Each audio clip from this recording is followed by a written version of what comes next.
Еще не приехав в Эдинбург, мы точно знали, что будем снимать квартиру в новом доме. И сегодня я приглашаю вас посмотреть нашу постоянную квартиру. В видео я расскажу, сколько мы платим за аренду и действительно ли квартира в новостройке лучше, чем в старом доме.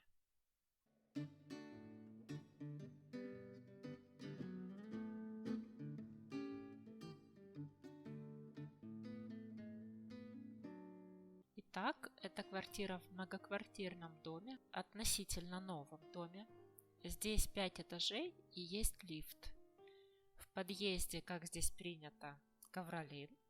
Квартиру в новом доме мы хотели прежде всего из-за высокого индекса энергоэффективности EPC, который, если кратко, показывает, будет ли в квартире тепло. На его значение влияет тип отопления, газовое или электрическое, материал окон, стен и так далее. В новых домах этот индекс чаще всего B. Здесь по умолчанию двойные окна, хорошая теплоизоляция стен. Мы управляем отоплением через температурный пульт и в основном поддерживаем 18-21 градусов тепла.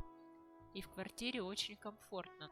При том, что я настоящий мерзляк, и вот в этом видео я рассказывала, как мучилась в старой квартире при тех же 18 градусах тепла. В британских квартирах часто есть несколько кладовок. Неважно, новая, старая квартира. В нашей 2 таких пространства. В одном оборудована постирочная со стиральной и сушильной машиной. Это здорово экономит место. Нам не нужна напольная сушилка. Так, и тут другая кладовка, совсем малютка.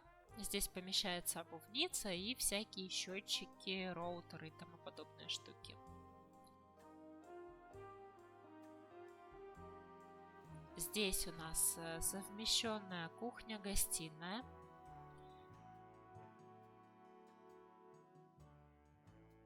Квартира сдавалась частично меблированная.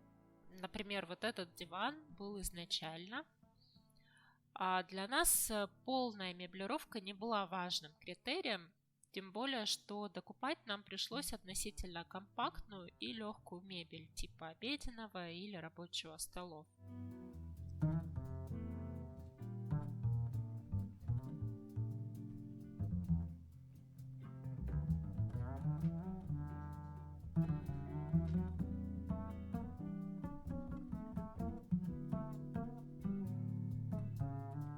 Приятным сюрпризом для нас оказалось, что кухня укомплектована не только крупной бытовой техникой типа посудомойки, но и мелкой техникой: тостер, чайник и даже посуда, столовые приборы, новые сковородки и кастрюли, бокалы, стаканы.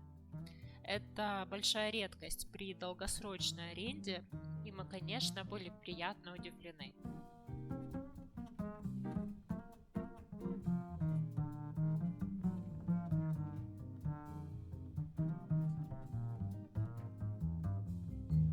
Это квартира two bedroom, то есть здесь 2 спальни, помимо общей комнаты.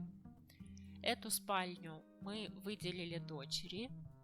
Я думаю, изначально эта спальня задумывалась как основная хозяйская, потому что здесь при спальне есть санузел.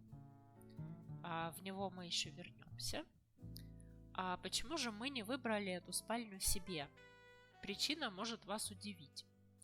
В Великобритании свои стандарты кроватей, и стандартная двуспальная кровать здесь имеет ширину 135 см, а длину 190 см.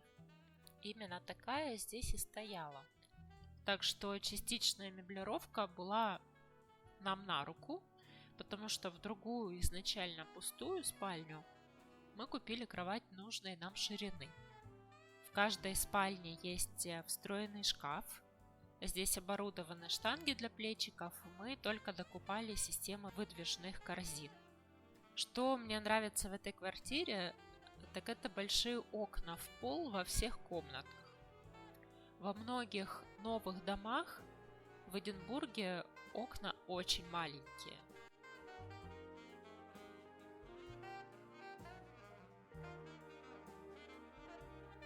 благодаря большим окнам не так давит относительно низкий потолок.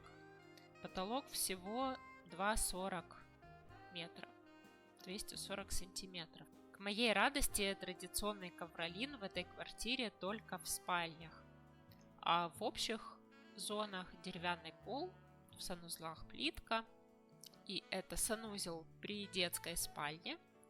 Честно сказать, мы им пользуемся очень редко. Здесь полотенцесушитель, электрический душ, который мы ни разу еще не пробовали.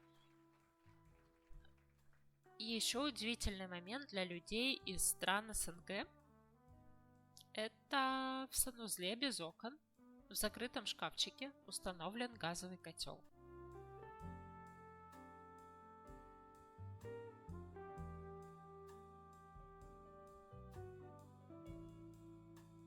Так, а мы с вами пройдем в нашу спальню. Эта комната была абсолютно пустая, только ковролин и встроенный шкаф. Как я уже говорила, кровать мы покупали.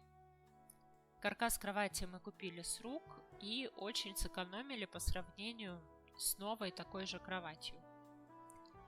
Мы еще в процессе обустройства. Тут, конечно, еще планируются тумбочки. Но на первое время, а мы тут живем 4-й месяц, мы решили купить только самое необходимое. А теперь самое интересное. Стоимость аренды этой квартиры 1450 фунтов в месяц. Лично я считаю, что нам повезло с квартирой по совокупности качеств. Очень хорошее расположение, всего лишь 20 минут пешком до центра, теплая, хорошо укомплектованная и с нормальным ремонтом. В период нашего поиска жилья этой квартире просто не было достойных альтернатив. И мы очень переживали, достанется ли она нам в итоге или другим арендаторам. В одном из следующих видео я обязательно расскажу, как именно проходит процесс аренды долгосрочного жилья, как заполучить слот на просмотр и на что обращать внимание при аренде квартиры. Обязательно подписывайтесь, если планируете переезд в Эдинбург.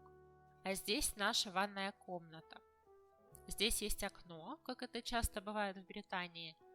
Когда мы въехали в квартиру, здесь был свежий ремонт, были просиликонены стыки плитки и ванной. И я на это обращала внимание еще на просмотре, так как во многих квартирах даже для просмотра не моют ванну и не убирают плесень.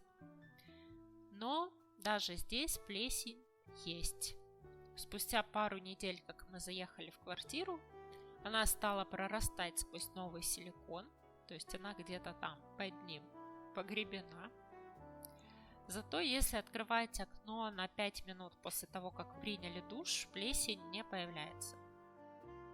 На всех окнах в новых домах есть вот такие приточные отверстия. Можно проветривать, не открывая окно полностью. Но этого отверстия и естественной вентиляции не хватает для того, чтобы полностью высушить ванную. Так что, если в ванной есть окно, конечно, лучше его открывать. В прошлом ролике о квартире в старом доме я рассказывала о розетках, что они здесь другого типа и что не имеет смысла вести приборы типа ирригаторов. Так вот, я ошиблась. Именно в ванных комнатах делают привычные нам розетки. То есть электрические зубные щетки, ирригаторы и бритвы не потребуют переходников. Надеюсь, вам понравился обзор нашей съемной квартиры в Эдинбурге. Напишите в комментариях, считаете ли вы такую квартиру хорошим выбором и сравнима ли цена за аренду этой квартиры в том городе, где вы живете.